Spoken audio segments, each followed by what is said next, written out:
boat. Oh. Yes, And so where's the second one? the second one coming. Oh, really?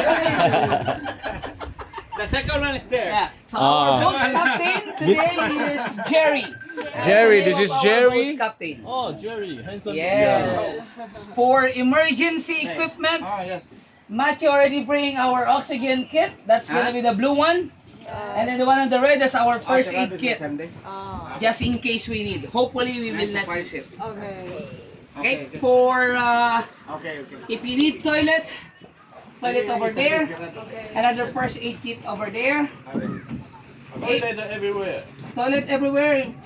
Possible also. Yeah, and then for emergency exit. Okay, you choose which part of the boat you can exit.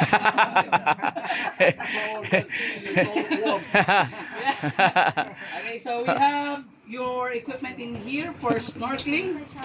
We're just loading up the rest of our things we need to bring, our snacks, and then the rest of our crew before we go to the island over there called Sumilan. Around 20-25 minutes of drive depending on the wind. Okay. Okay? Our boat is the traditional one. This is the outrigger. That's why we have the two on the side. If you would like to make it faster, you need to push. Yeah, you jump into the water and push. And then we will find a good spot for us to enjoy. And then you can also stay to the island over there for sandbar. If you would like to stay around the area. Just only outside. Don't go inside because it's a private hotel. Oh, Outside is allowed, no problem. okay. Right? And then for refreshment, we got the hot ones in there. We could have coffee and tea.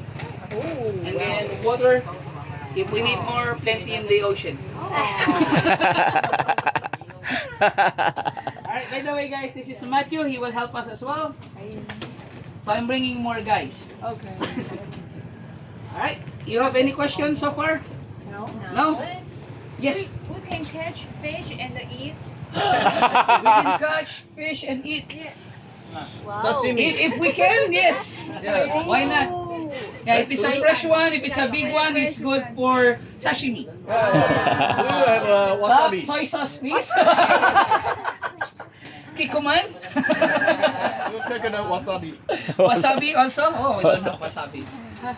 Yeah, we will try. We'll see what we can do. And then, yeah, we have kayaks to use if you would like to use kayak. Okay. Okay, we will enjoy. Yes. Okay? This is the We're kayak. just waiting for the rest of the crew. And then, Alright. we're ready.